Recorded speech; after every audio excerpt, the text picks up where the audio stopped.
All right, the state of the game. We have the dean of our media crew here, Jocko Connolly, so we can begin. Jocko, good to see you. 32 years, long time. State of the game. There are 59 NCAA Division I men's ice hockey teams. Thank you all very much. Geez, you guys are serious today. Adam's like, it's over? No, we got a terrific panel with just a wide swath of not only knowledge about college hockey, but hockey in general. And we're going to just hear from each of our panelists here to begin, and then they'll be happy to take your questions. Tom McGinnis is going to start, and he is a senior associate AD at the University of Minnesota, as I think all of you know, and also the acting chair of the NCAA Division I Men's Ice Hockey Committee. And Tom, turn it over to you. Great. Thanks, Fish. Well, welcome. Thanks to everyone. I think no greater testament than to the state of the game than what we saw here last night. Being back here in Boston for the Frozen Four, which has become a phenomenal event in college athletics and in athletics in general. And to see over 18,000 people here last night with an incredible atmosphere, I think was great for our game. And we're only looking forward to tomorrow night to see all those local fans here from BU and Providence, again, packing the arena. Our role as a committee is to work hand in hand with the NCAA staff on the execution of our championship. We are very excited about that role. I believe there's a number of components that go into that, but certainly some that are of most interest is the selection of where we play, not only the Frozen Four, but the regional sites, as well as identifying the criteria for our teams to be selected in the tournament. So I think we're in a great spot. One of the things that we're working on right now and certainly has received some interest recently is identifying our regional sites moving forward. We've got sites for the Frozen Four established through 2018 and regionals through next season. And we're going to need to look at, over the next couple months here, identifying where we will be playing regionals moving forward so we can make sure we have enough time to begin that process and establish those for beginning in 2017.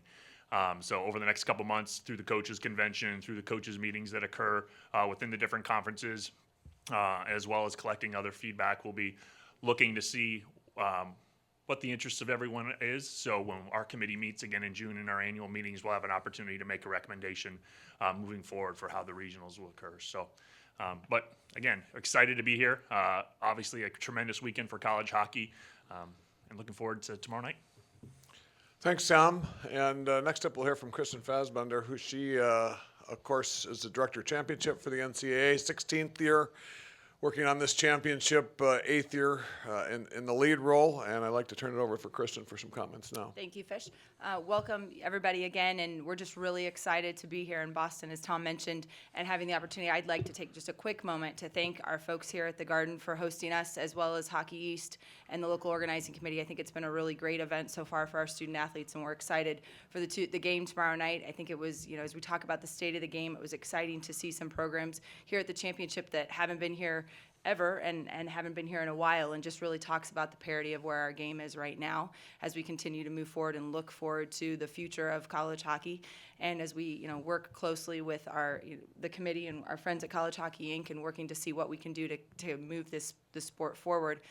It's been fun to see over the years, as Fish mentioned. I've worked with this championship since 2000, and to see us go from 12 teams with 2 regional sites of 6 teams with buys and moving folks around in locker rooms, I'm sure many of you remember that, to now having our 16 teams in 4 regional sites and continuing every year to expand. And we talked about a little bit, as Tom mentioned, with the bid cycle, our last go around of bids, we had 18 to 20 sites that were interested in hosting the Frozen Four, and I just really think that talks to the what folks want to bring to their city and the magnitude of this event for our college hockey and for our fans.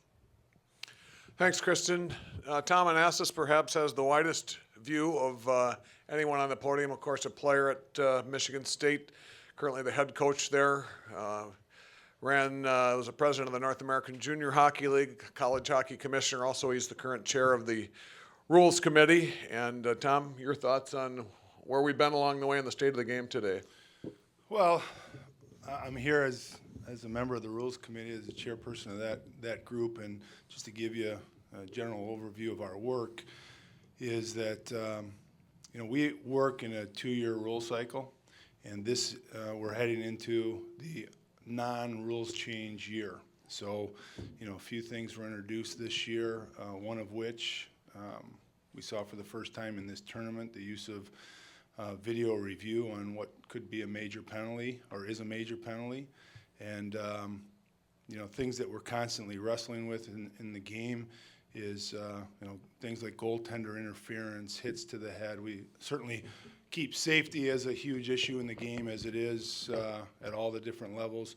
And then at the same time, continue to monitor the game to encourage, to go back several years ago, to encourage speed and skill to be utilized in the game. So it's fun to play, fun to watch, and hopefully will result in good scoring chances, maybe not always goals. So that's where we sit as we sit today. As Kristen mentioned, the parity in college hockey has probably never been greater than it is today. And depending upon what side you're on, that's either a good thing or a bad thing. But I think there's a lot of good that's going on in the game for sure. Thanks, Tom. And we'll finish with Mike Snee, who's the Executive Director of College Hockey Inc., relatively new body. I think you're all aware of a promotional and educational arm for the furtherance of Division I men's ice hockey. Mike also has a wide view, having seen things firsthand at the grassroots level through his work at Minnesota Hockey and the National Hockey League, working as part of the Wild staff, and now in college hockey. And Mike, pleased to turn it over to you. Thanks, Dave. Yeah, our organization, we're a 3-person organization, so pretty nimble. My colleagues, Nate Ewell and Andy Thomas, are out there.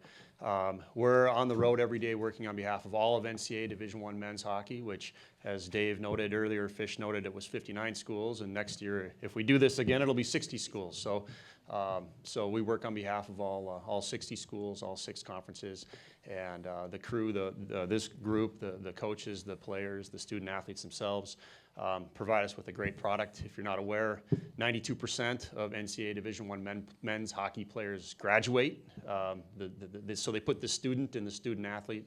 They do it well. That number is higher than any other men's Division I sport. So that's really exciting. At the same time, college hockey has never had the impact on the NHL like it's having this year, and it's growing every year. So with 1/3 of players competing in the National Hockey League, and what's even exciting is the roster with the most NCAA players is the President's Trophy winner this year, the New York Rangers. So I guess you could say we have a pretty easy role in promoting college hockey as a whole and educating young players and their families that might not know either everything they should know about college hockey or maybe have accurate information.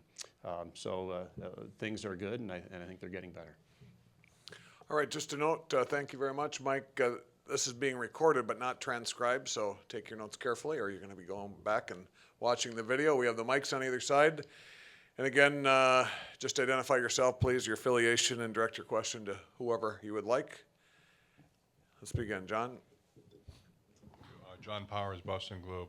Kristen, one of the ongoing topics, obviously, is campus sites or not. Could you just run through the current thinking and the pluses and minuses as you see it in terms of keeping the draw the way it is, giving the little guy a chance, and maximizing attendance?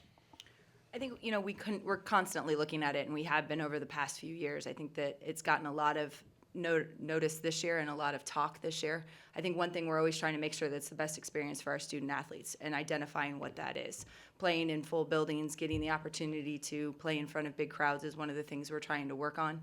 So as we look right now at our current structure and how we look at the regional sites with having predetermined regional sites, as we all know, you're not always guaranteed to have a team playing there as a host institution. So I think, the committee will be looking and getting feedback, as Tom mentioned, on options. Is the option to go to non-predetermined and your top 4 your 4 seeds on Sunday night, you find out who the 4 seeds are and they host on campus? Is the option to look at changing the structure a little bit and go to 8 first-round sites and play the top 8 host with the 9 through 16 going to one of them, and then figuring out the challenges, of course, there in what do you do the next weekend, and do you go to the top 4 remaining, and what do we do with the timing? So as you mentioned, there are challenges and pros and cons in all of those different scenarios, and for us it's a matter of working with the body, talking to our institutions, talking to our television television partners, and figuring out too is another side of it of what does changing the structure or changing where we go for a site due to our current exposure opportunities on ESPN. So there'll be a lot of things that this group is looking at and talking about, and we will be with the coaches in a couple weeks in their annual meeting, and I'm sure it will be a hot topic. Coach Anastas, I'm sure your thoughts are wanted on this topic, so we might as well just cut right to it. I can't remember when we went to the current format, but I was an advocate of going to the neutral sites as we have, and I'm also an advocate of constantly reviewing how you do your work and how things work. And personally, I think it's time to take a real hard look at the event. The Frozen Four has grown into a real marquee event for the NCAA and for our sport, and certainly. Every time you have an event, people would be lying if they didn't talk about how attendance impacts the relevance of the event, whether it's our conference events or whether it's NCAA play. So you get lots of different things into the consideration depending upon the group of people you're talking to. It's not a simple solution. It's complicated. And yet I will say I think the right step is to really take a deep dive into it and see if we can do it better, given today as opposed to what we did years and years ago. So I think over that course of time, we've seen certain neutral sites do a real good job, and I think they did a real good job, oftentimes based on who was in it. And our sport is still a pretty regional sport when we look at it. So it's not so easy to plop ourselves in one or two spots per se and move that around a bit and expect to have strong attendance all the time. And at the same time, there's different models that we could potentially look to. I can't speak to the economics of all of it because I don't see all of those sorts of things. So competition is a piece, but creating the experience that we all want to make sure is relevant for those who participate in it and their schools is also very important. And I think personally, if we don't take the step to really do a deep dive to look at it, then we're turning our head, and that's not the right thing to do either. Tom McGinnis, anything to add? No, I think they've touched on it great. Obviously the coaches convention, I think there's a lot of people that we want to get feedback from. I think the coaches are certainly a strong voice in this, the administrators on the campuses, and also the student athletes, I think is another group that, I've tried to make sure that I've had conversations with our student athletes on our campus about, what do you think? What's your opinion on this? So I think there's a lot of voices that we want to make sure that we're hearing as we go through this evaluation process to determine what that next step is and trying to figure out what our future will look like. Jim. Thank you, Jim Conley from U.S. College Hockey Online. I'm not sure if this is a question for Tom or Kristen, but the criteria to get into this tournament, it seems that RPI weighs so heavily right now that we've eliminated the last 16 and teams under consideration as those criteria. Is there talk to maybe go back to some of the old criteria to take the weight that's so great on RPI off a little bit? Another thing that we're evaluating constantly. I mean, obviously we made those changes 2 seasons ago to try and make some changes to some of what we felt were the shortcomings in the system that existed before that. I think we all agreed that we wanted to give it 2 years to kind of see what impact it would have on the teams getting into the tournament. So that'll certainly be another item that we're looking at. We had some meetings. We've had some kind of discussions this weekend. We're going to continue to discuss it through the spring and into June to determine is it working the way we want it to? Does it not work quite the way we wanted it to? And what changes would we want to consider moving forward? Jeff. Jeff Cox, SB Nation, for Mike Snee and Tom Anastas, I guess. What do you need to do to continue to kind of put out the word that college hockey is a viable, route to the NHL and kind of fight against major junior where, kids are deciding at, 15, 16, and then, burning their NCAA eligibility, I guess, from a coach's standpoint, and then, kind of as a college hockey Inc., just in general, what does college hockey need to do? Mike. Continue doing what we're doing, do more of it, do it better. We're in front of various events, a lot of events here in the U.S. in partnership with USA Hockey, probably 5,000 players and in many cases their parents. So I think all aspects of marketing, in-person marketing, traditional marketing, social media marketing, the game itself, more exposure. There were more games on in Canada this year than ever before, and through a partnership with TSN. So it's a little bit by little. It's a slow acquisition to change perceptions. Some of which, with some people, depending on who they are rooted in years and years of information that might have been true, but true a long time ago. So I think that's what we have to do. We've really found a sweet spot, College Hockey Inc., in social media, and in particular with Twitter, and we find that that's quite impactful. And Nate, I might get this a little bit wrong, but you shared what player with BU that you? Okay, so Brandon Hickey. Is it okay if I share that little anecdote? Brandon, I'd ask him if he were here, but so Brandon is from Edmonton, is that right? And he attended one of our events that we held up in Edmonton. And so Nate spoke with him this morning, and Brandon said that he based a fair amount of his decision to stay eligible for NCAA hockey on attending this event and finding out some stuff that he hadn't found out before.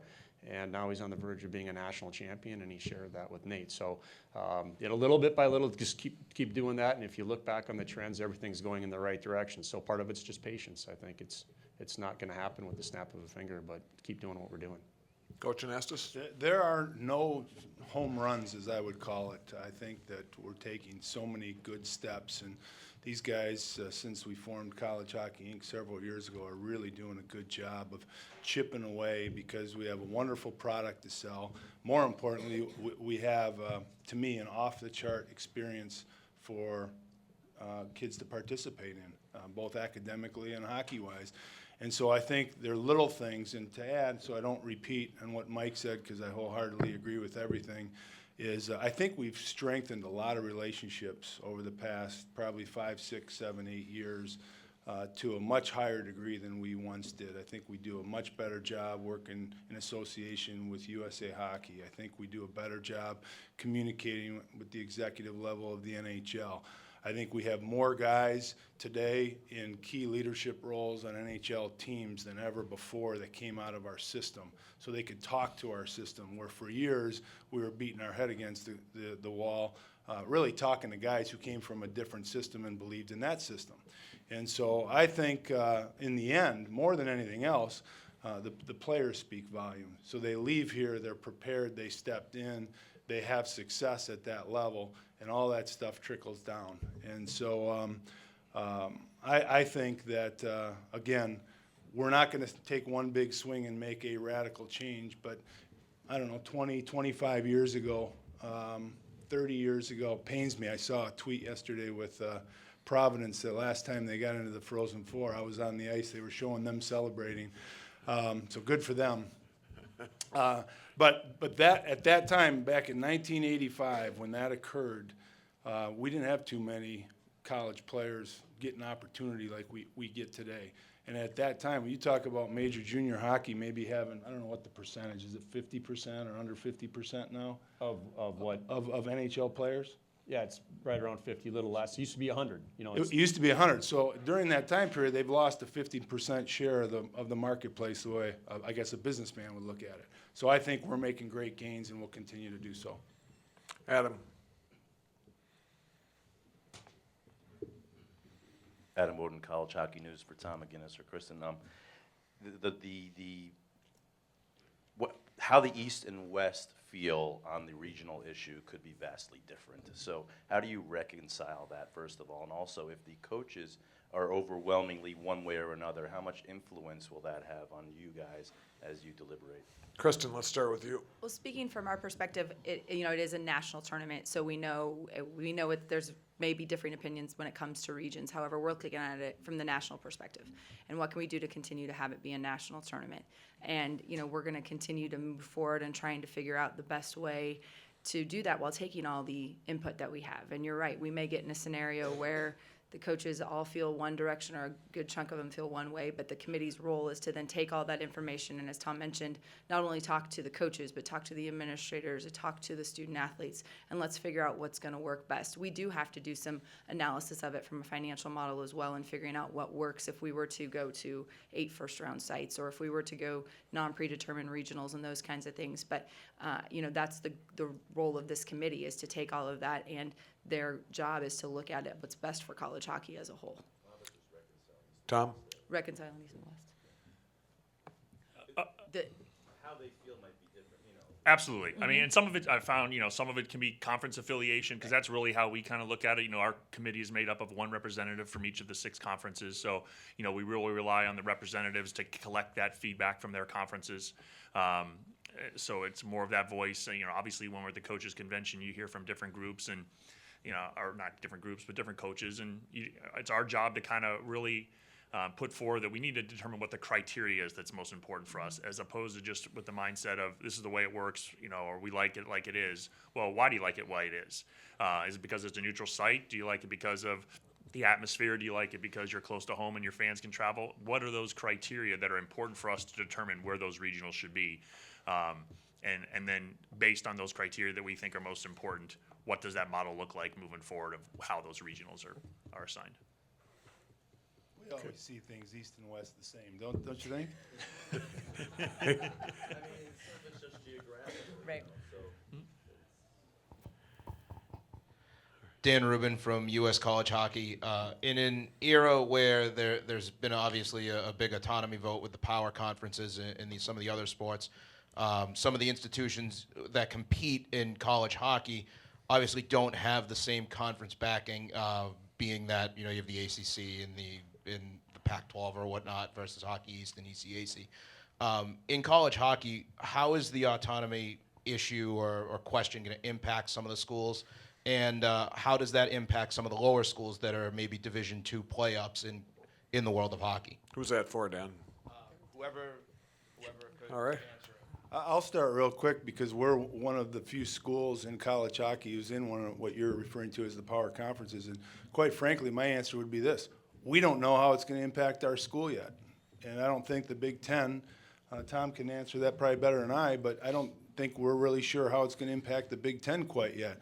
Is it going to be different? I think it's fair to say it's going to be different. But I think it'd be premature to say we know how it will affect our sport. Yeah, I would agree. I mean, it's something we're learning a lot. We're trying to figure out how it's going to work. That's a conference and institutional decision. It doesn't necessarily prevent anyone from doing it. The way the legislation was written, certainly there's some conferences that have committed to being on board for it. Not only those 5, but some of the other conferences have done so already as well. But I think there's a lot of disparaging factors already. Disparaging is not the right word, but that create a lot of differences in college hockey already. I mean, we already have, of our 59 teams, some of them don't even offer athletic scholarships to begin with. So there's there's still a lot of parity. I think, if I remember, the team that won the national championship last year doesn't offer athletic scholarships. So I think it will, at some point, it may have an impact, but I think there's a lot of things that are already create some of those differences in college hockey based on the different types of institutions we have of our 59. Andy, I'll get to you in just a minute. Kristen, could you just touch on what's new this year? I think it'd be interesting that you're doing with the VIP tours and the brunches. Sure. So we, as many of you know, have priority ticket holders that have been coming to this event. They're everywhere up to, since 1997, if you have gone to the Frozen Four, you would be what we call a priority ticket holder level 18. So last year we started with a brunch on Saturday, and this year we added a behind the bench tour.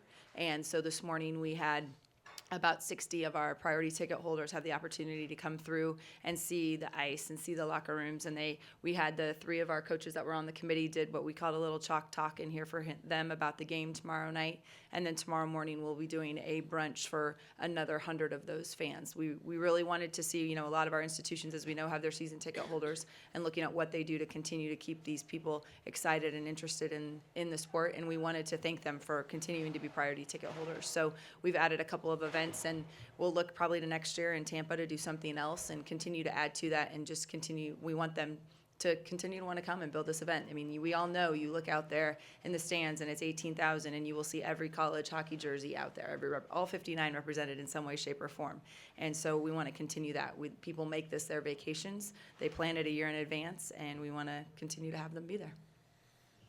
Andy. Andy Merritt from the New England Hockey Journal for, I guess, both of the Toms. In reaction to the Virginia Tech study on helmets and the fact that, I guess, of the helmets that they looked at, only one of them was given a high rating. 9 of them were considered non-recommended for play. On a coaching level and on a committee level, I wonder what the level of concern is, how much this is on your radar, whether this is something that college hockey needs to be looking at as far as what manufacturers are doing and what you're willing to allow into the game. Go ahead. Well, it's certainly, I think student-athlete welfare is a high issue across college athletics. So whatever impact it has, whether it's the helmets that they're wearing, the penalties, how we're officiating games to make sure we're protecting our student-athletes, I think is always a hot topic for us and something we want to make sure we're focusing on. So I think it's something we will continue to look at and determine what changes that are recommended is the best for college hockey. Some will work great for us, and some won't probably have the impact that others think they will. So I think it's something we're always has at the forefront of what we're thinking of. From my perspective, it probably answers a lot of questions for my wife as to why I do what I do sometimes, wearing a bad helmet for many years. But we haven't really done a deep dive yet from a committee perspective. We won't meet. We'll have a brief meeting in April, and then we'll have our series of meetings in June. And so safety is of highest priority to the committee. And we'll pay very close attention to that and any other data that's available to us regarding any type of equipment, whether it's helmet, facial protection, or anything else. Scott. Scott McLaughlin, WEI here in Boston.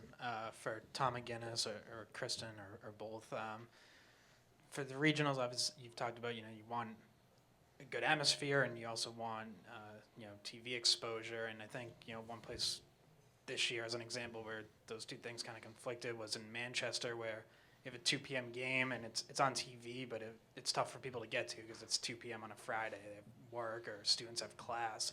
How do you try to find that balance of, trying to get the best atmosphere and have people be able to get there versus having it on TV?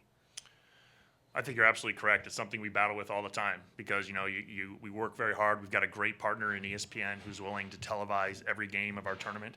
But in order to work in a schedule so each one of those games gets on and you're reducing the amount of overlap that you have so as many of those games are on alone so they can be viewed, you've only got so much time in one weekend if it's 12 games in. We had this debate yesterday. I counted them wrong. But those 12 games over a 3-day period. So unfortunately, one or two sometimes don't end up in the greatest window from a fan perspective. But I think that's, again, something we're continuing to work with ESPN as we look at these different model ideas. How do we make sure we're continuing the exposure that we get with the partnership that we have with ESPN? Because that's, I think, as important as many of these factors in making sure that college hockey continues to be, its presence continues to grow. Good. Yeah, I would just add, this year was the first year that we didn't actually assign the sites the game times until after selections had occurred.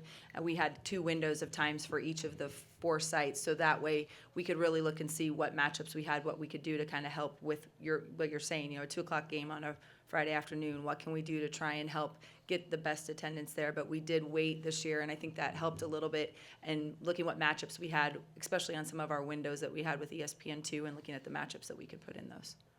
Got a question tweeted in here, Mike Snee. Who are the 61st and 62nd teams going to be in college hockey? Can you share that with us? I can't. But if we'd had this panel last year, I would probably not have said Arizona State. So it's exciting to think about who it could be. How's that for a wishy-washy answer? Very insightful. Thank you, John. Thank you. John Powers, Boston Globe, for whomever. We've talked about the growing trend of players to choose college over major junior. Any concern about the one-and-done factor that we've seen in Kentucky and elsewhere taking hold here, where you have student athletes who show up and they have no intention of staying long enough to even get an associate's? Coach Anastas. I wouldn't say that's an issue in our sport right now. I think maybe a deeper concern that we have in a bigger picture, and let me go back before I get into that. You know, for whatever reason, basketball, a player can make such an impact in making a transition. In our sport, it's more difficult, and so you might see a player from time to time who's able to come in as an 18-year-old and step into the NHL, but not many players step into the NHL at 18, even 19 oftentimes. So I don't think that's immediately on our radar as a huge issue. I think the bigger issue for us is how does the collective bargaining agreement, which we have very little impact on, how can we be more part of that so both the league and the union have an understanding of the impact it has on our student athletes in making decisions along the way. So it's a pretty complex thing. I know I had a session just for our players 2 days ago to help them get educated, and that's having a greater impact. Look when our seasons are over and look at the number of players who are leaving school early. And I don't think any of us are necessarily saying, don't go if you're ready to go. We want you to take the next step. You're here in college to prepare for your next stage of your life. We want to help you do that. But we want you to be ready for it too. What can we do to help you be ready? And I think, you know, I don't know what it's like for the other sports. The rules are different in all 4 major sports. And so ours, we haven't, you know, our players don't opt into a draft where they do in basketball and in football. Baseball, I think, is probably as similar as it gets for us. And yet, if they choose to go back, go to college or stay in college, then they have to stay there for a period of time. So I think, again, we've improved our relationships at the board level with the NHL and with the Players Union, and maybe that's something that can be looked at down the road. But I guess in some regards, a good problem to have because our student athletes are in greater demand than ever before. Dave, can I add on to that? We have a lot of statistics, so if you follow us at all or pay attention to our messaging, there's frequently statistics involved, which makes it easy because you can't really argue with facts. And I don't know if that is an issue in college hockey because a player like a Jacob Trouba, who turned pro and would be a guy that you'd probably say was ready to turn pro after 1 year, for every Jacob Trouba, there are 8 players in the NHL that played college hockey that played at least 3 years. The statistic is 70% of NCAA players in the NHL played at least 3 years. And then when you add to that the 92% graduation rate and then the fact of very high profile players going back and getting their degree as they're in the NHL, from Nick Bukestad to Anders Lee, David Backus, all former student athletes that received their degree this year, not to mention those that aren't that high profile. So I would say that I don't think it's an issue, and I think the indications is that it's not going to become any more of an issue. Good. Okay, right here in front. Mike McMahon, College Hockey News. Sort of a two-part question for Tom and for Mike.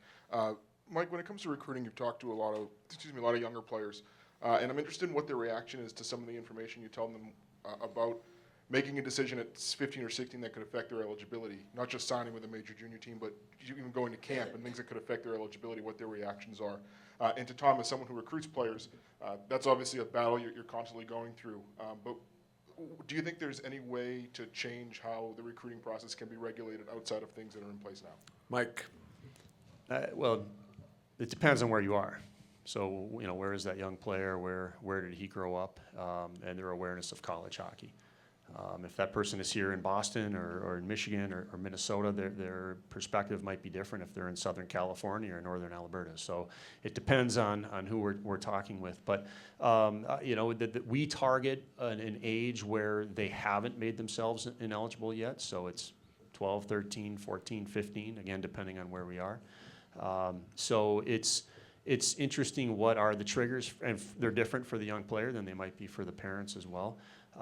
But, you know, I've heard a few times here a word battle. You know, there's a battle going on, and I don't think we view it that way. College Hockey Inc. views it that way.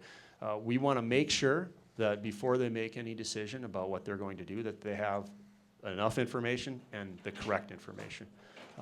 So the reaction, again, depends on where they are, but I think there still is a level of lack of awareness, and I would say even more so, lack of appreciation. So not realizing that 1 out of 3 players on an NHL sheet of ice are NHL players, and that 70% of those guys had to play 3 years at least of college hockey before they could go into the NHL. And even if you want to go deeper into those statistics, that nearly 70% of all undrafted players in the NHL played college hockey. So that the environment, so it's getting to that level of it, and then there is a lot of aha looks on their face when you share that with both the players and their parents. Tom? I think our two issues are kind of different. One is an educational piece, getting into the homes and getting into the families and helping the kids understand what college hockey's all about, what the different paths may bring, and I think they're doing a terrific job with it. I think the early recruiting, if that's what you're asking me, I think that's something we have to continue to take a serious look at, in my personal opinion. It's just getting younger and younger and younger. It is regulated by the NCAA. There are rules you have to follow.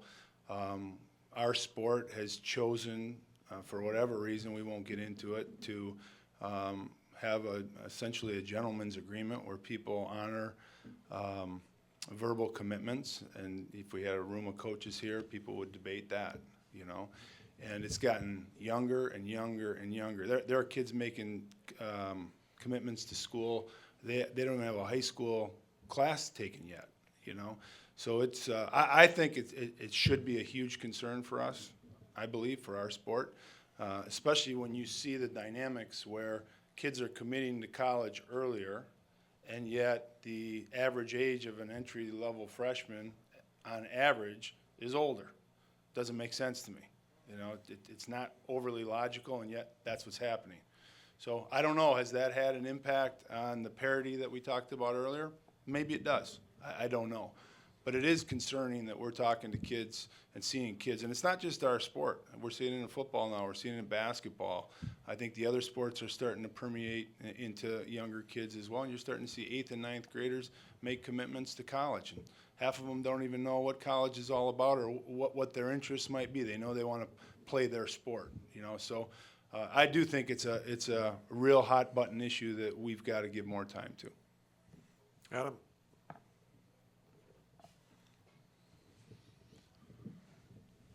First of all, for Kristen, back to the regional issue. You have a relatively new boss, I guess. Mark Lewis is his name. Correct. The word on the street at one point was that he's trying to homogenize the sports and perhaps some coaches are concerned mandate having to go back to campus. Can you either put that to bed or not? How much influence that will have, or if it's still an open question, or will it be mandated at some point? It won't be mandated. I think the committee has the opportunity, as we've said, to get all the information that they have, but we're trying to look at what is best and what makes the most sense for the sport. So it won't be mandated. I mean, I work with the Division I Volleyball Championship as well, and they are having the exact same discussions based on their predetermined regional sites currently. And so that's, everybody's looking at that, but they want to get what's best for the sport. They don't want a one-fits-all model. We know everybody has different needs and different sports can be unique. So we'll continue to look at all the information and then figure out what works best for the sport. Mark Emmert, the president of the NCAA, will be here tomorrow night. If you didn't know that, mention that. Jeff?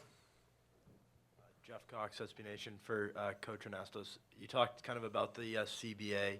As a coach, do you have a preference on, getting guys drafted or, free agents based on, knowing that if a junior, they're going to try to sign a junior based on the CBA, maybe becoming a free, stuff like that? I think it presents different challenges for you or different opportunities, depending how you look at it. We've had both, and as most teams and schools do, I look at it, what's in the best interest of the player. And, people get excited when they get drafted, and I try to bring perspective to all the players. When you get drafted, you get a T-shirt, and, you're identified with somebody. But in the end, you've got to become a good player for them to choose to sign you.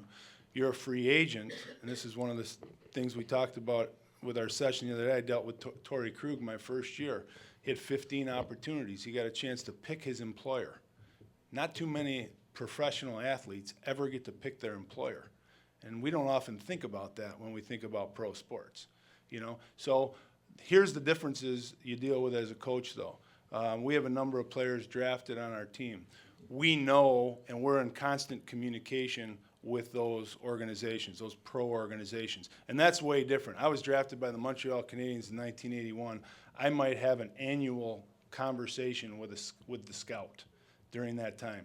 Now, these organizations are talking weekly with their prospects, making sure they're doing the things, having good communication, trying to build relationships.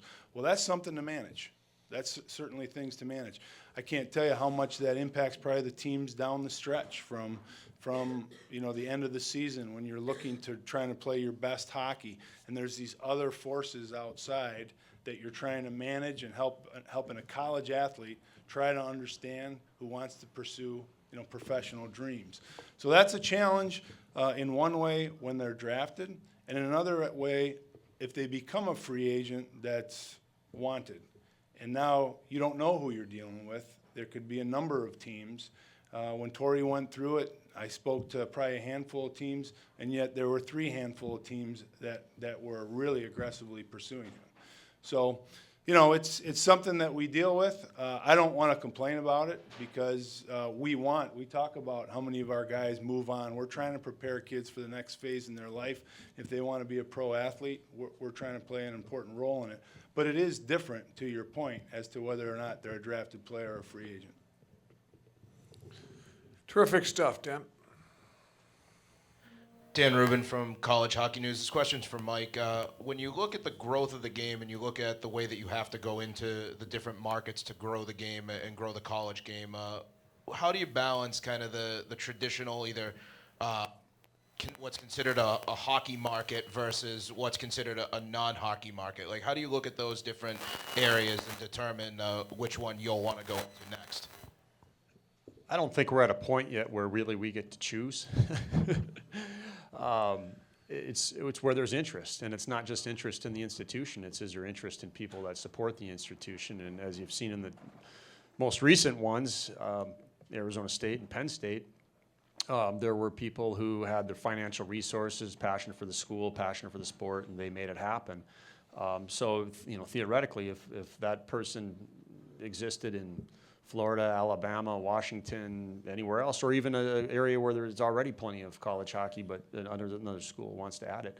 So it'd be nice if we get to a point where we're that successful at it, where we're identifying the 10 schools that we want to do it, and that's it.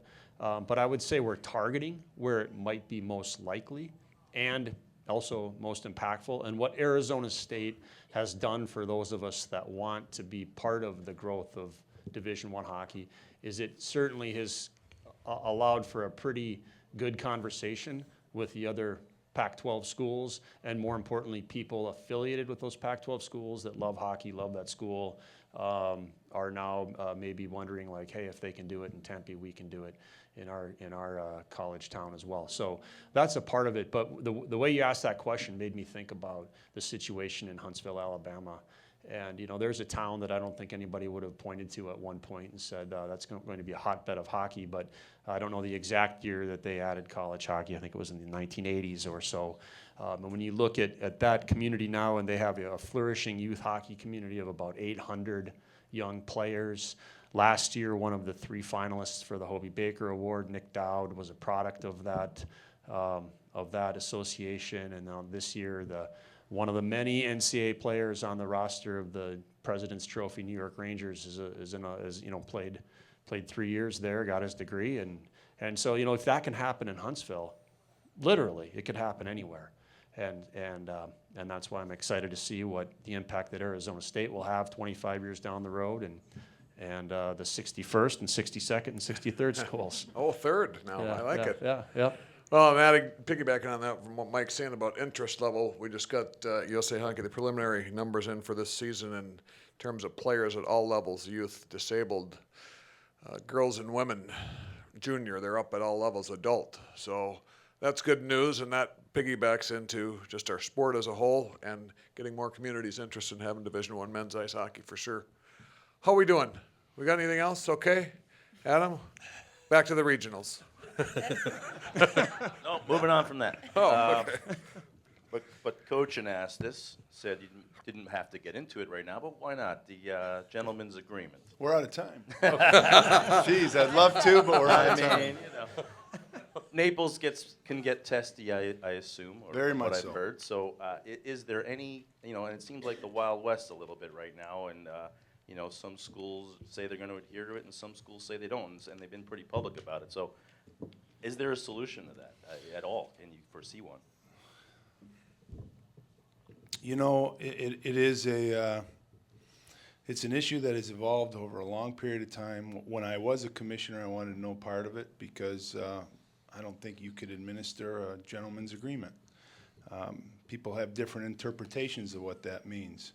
And so I'm not going to give you a hard and fast answer because I'm open to the discussion and really in the end doing what's in the best interest of our sport. And there are strong feelings on both sides of the issues. On one side, people feel, hey, we've recruited a player, they've committed to our school.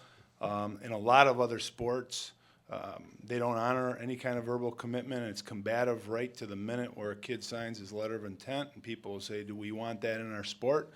I think most people in our sport would agree, no, we don't. But then where does that stop? So at one time, the early recruitment really was predicated based on kids who may have had a chance to go play major junior hockey. And they didn't know if they'd get a college opportunity. So it kind of started there, but it's grown way, way, way beyond that. And now that we have College Hockey Inc. in place and there's an educational vehicle, I don't think that's as big of an issue as it once was, many years ago. On the other side of the argument is, is it realistic that I haven't even seen a player?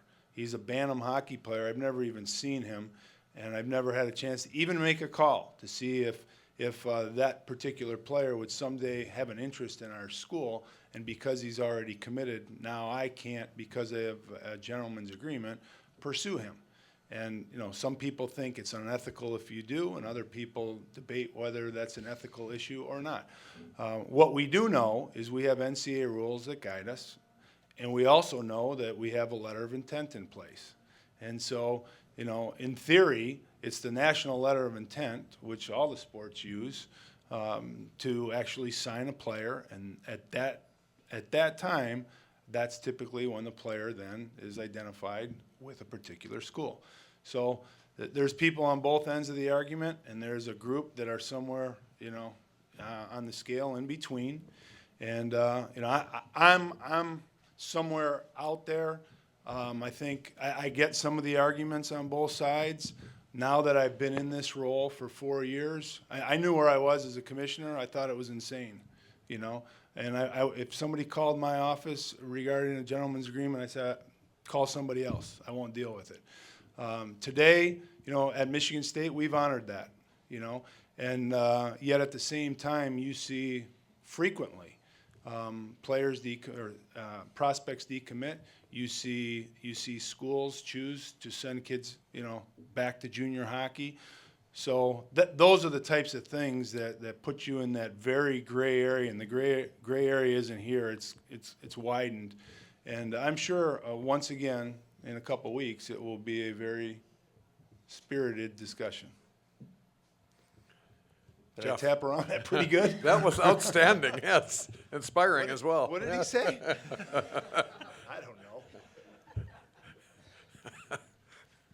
I know the rules about major junior have changed a little bit over the years. It used to be that if you went to played an exhibition game, you had to sit out a year and then miss a game or two. Has there been any thought of changing how the NCAA views major junior in terms of the amateur status? And has that been talked about? Who's that for, Jeff? Anybody that wants to address it, okay? Anybody? I would say there's 59 coaches, 59 different opinions. I think it's pretty accurate to say that the majority, and probably vast majority, see that everything is going in the right direction for college hockey, whether you look at impact in the NHL or whatever it might be. So I wouldn't say there is any strong appetite at all for that, but there could be a few out there that might have a different opinion. Yeah, I think that's changed over the years.